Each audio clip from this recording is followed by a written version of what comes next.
Welcome back to IDFC First Bank Presents Leaders of Tomorrow Season 11. You're watching our very special weekend edition, Super Achievers Making New India, powered by VoiceWhat. In this segment, we'll be shining a spotlight on Technosport, a homegrown activewear brand that uses technology to make affordable, comfortable and stylish activewear.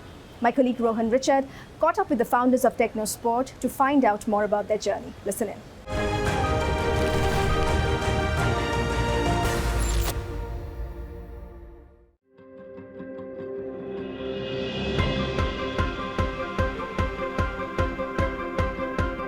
The athleisure market has witnessed significant growth in recent years. An Indian brand, Technosport, is on a mission to elevate India's activewear segment. Technosport is not just redefining the Indian activewear industry, but also going global by harnessing the power of Make in India, building a strong R&D culture, and empowering businesses. Meet the visionaries behind Technosport, Sunil Jhunjhunwala, co-founder and director, and Puspen Maity, CEO, in an exclusive chat as part of SuperAchievers Making New India, powered by VoiceWhat. Welcome to Super Achievers Making New India, powered by VoiceWhat. It's a pleasure having you with us on the show, Puspen and Sunil. Pleasure having you here, Rohan. Welcome to Tirupur. Thank you so much. Welcome to Technosport. Thank you so much. Thank you. My first question to you, Sunil, is talk to us about the journey thus far. How has the journey of Technosport been thus far? And some of the challenges and milestones that you encountered in the 16-year-long journey.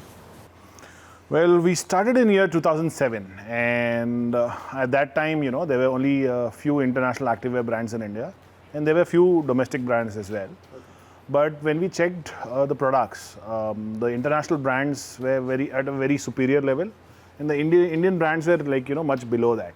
So there was a big gap in the middle, and we thought that how to bring that comfort, that convenience, that performance to our consumers, and we wanted to fill up that gap, and then we decided to start Technosport. And when we started the first few years, it was quite difficult because, when we were sourcing fabrics from India and when we were making garments out of that, we were not able to deliver that comfort or that performance.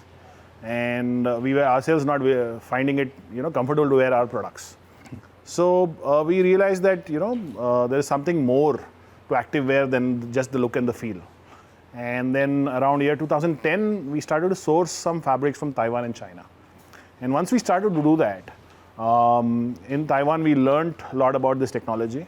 And when we started to use those fabrics, our consumers started to feel the difference. We were also starting to feel the difference. And, the brand was doing well. But then suddenly in year 2014, the dollar went from 50 to 60. And it became increasingly difficult to import the fabrics, And that's when we decided to start manufacturing the fabrics ourselves here in Tirupur. So since then, it took some time for us to perfect the technology, to understand the technology. And then last 4 years, we are growing 40% year on year. So I think we have a good technology platform on which we can scale on. Yeah. So basically championing Make in India. Thank you. Yes. Okay. So my next question to you is, Puspen, talk to us. 65% of activewear in India is still being imported. What is the outlook for the industry? And let me just add on one more question to that. Along with the outlook, talk to us about how is Technosport aligning with the Atmanirbhar approach? Now, very interesting question, right? I think when you look at any sector today in India, you need to look at it with India context. So that means a huge population which is young, right? We are a young country. So from that, if you look at, there are very interesting trends coming up, right? And three important trends I want to talk about. One, young country getting access to a lot of disposable income. So, indulgence on feeling good, looking good, being fit is becoming very, very important, right? And particularly post-pandemic, the general awareness about health and fitness has gone up. Second trend, if you look at, right, I think, the whole fashion industry today is disrupted by athleisure. And the reason is very simple, everyone wants to look good, but everyone wants to become comfortable, right? And what can bridge that gap? Product which is designed for the athlete, if you wear on a day-to-day basis, right, it gives you the best comfort, right?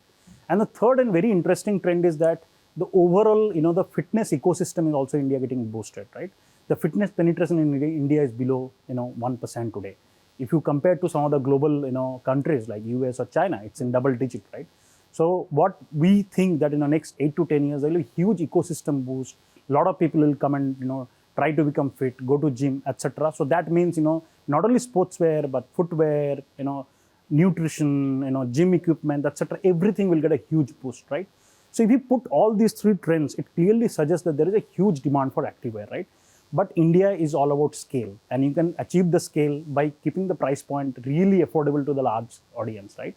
And one of the reasons, why the large, popular international brands could not scale in India is that, they are mostly importing. And when you import, there's an import duty, the hands changes, much more than, what it would have happened in India. So it kind of adds up to the cost, right?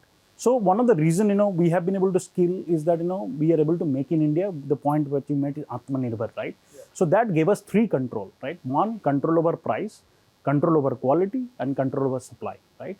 So using that Atmanirbhar, I think we are the answer for Indian activewear in a question, and hopefully, we'll be able to scale farther from now on. Interesting. Now, Sunil, you aim, with Technosport, you aim to democratize activewear industry in India, right? How exactly, you mentioned about the technology. Talk to us, something we might have missed out, maybe something. Well, I mean, the technology is there for you to take, but how to make it affordable for a consumer, right? And how to find out what is right technology for our weather, our conditions, our demography, our people. So, I mean, whenever we come out with a problem statement, which is a consumer statement, and we think we have developed a solution for that, whenever we have that solution, we subject that solution, that is a product, maybe this t-shirt, we subject this product to multiple tests. So first I'll talk about the objective tests. We'll send this t-shirt to various labs where we'll test if this t-shirt is breathable, if this t-shirt is having good moisture absorption and drying capability, if t-shirt has good UV protection, it has good antimicrobial property, good anti-static property. All these are objective analysis where the lab will give us some data saying this is performing so much, this is performing for so many washes, this is so durable, etc., etc. One is an objective graph which tells us the performance parameters or performance standards that we are able to achieve. And second is the subjective graph where people have used it over a period of time and given us feedback. And when we compare both of these, we try to see if this technology is really actually making a difference to the consumer. And because we have a wide TG, a big population, a big manufacturing ability, we are able to do this solution at scale. And when we are able to do it at scale, we are able to, bring these solutions to consumers at an affordable price. So this is how we democratize activewear. Pushpen, could you talk to us about how Technosport is, embracing digitization? I believe you all have your eyes set on 5,000 small and medium retailers, right? How will the brand help these retailers embrace hyperlocal and omni-channel strategies? So I think at Technosport, when it comes to digitization, right, we have a very holistic approach. Of course, there are many ways you can sort of digitize the business, but we have 3 approaches right now. So one is simple, right? You create the digital footprint of the brand. So what we have set up is that we have set up our own platform where consumers can buy directly from our website. We are available across all the major platforms, marketplaces, etc. So that's one way to look at it, right? We have launched about 6-8 months back. The response is amazing. We are probably the only brand, who is selling online without giving any discounts today, right?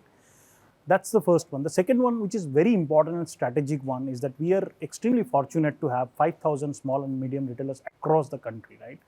And we have built that strength over a period of time. Now, when it comes to digitization, how do we empower them, enable them to leverage this digital technology to grow faster and thrive, right? And to do that, I think we are doing a bunch of initiatives. One, we are identifying those retailers, creating their digital identity, be it Facebook or Google, etc., creating micro market in advertising for them in that local area, which is hyperlocal you talked about, right? And to strengthen this initiative further, we are also launching a platform for them where they can seamlessly connect with the company, be it distributor, be it retailer. They have real-time access to the company, can look at what is available, can order. It's not just an ordering platform, it's more like a super app, right? Giving them access to our... Like a one-stop shop. Correct. What's next on the horizon for Technosport? Pushpen, why don't you take that first? Last year, we sold 12 million garments, right? Which is arguably, the largest sales by any activewear brand in the country, right? But I think from here, when we look at the future, I think we have a bunch of things to do, right? And I'll probably try and talk, a few of them. Please, right? please. So one of the things, in spite of, having such a large volume sales, right? We still at Technosport feel that, it's starting all over again. It's a day zero for us. We're just scratching the surface, right? So we feel that, we have to take the brand to every nook and corner of the country, right? And to do that, we would look at opportunities to empower our existing retail ecosystem, the existing 5,000 retail partners. How do we empower them, enable them to grow and thrive, right? Second, onboard a lot of new retail partners as well. I feel that Activewear is universal, right? It's geography agnostic. Yeah. We have solved the complex problem for Indian consumers, Indian weather condition, right? You take it to a much better place. I think there's a huge opportunity that we can entice that consumer segment with our product as well. So as we speak, we are already available in South Africa, GCC, Singapore, some of the smaller markets, etc. We just launched in Dubai with one of our partners online. So we will look at selectively expand our geographic presence. We're launching in Bangladesh, Nepal, Sri Lanka in a couple of weeks from now onwards, right? Through online mostly, but we want to ramp up that global presence, right? We want to become a brand which is made for global with an Indian heart, right? Made for global with an Indian heart. So Yes. basically, make in India for India and the world, Yes. right? Sunil. To fuel this journey, we are also investing very rapidly into technology upgradation, into automation, into Industry 4.0. We're building a mega factory in Perundurai, which is also a PLI approved factory, and aligning with the government's vision to make in India. And this factory is going to be the best activewear fabric factory in South Asia.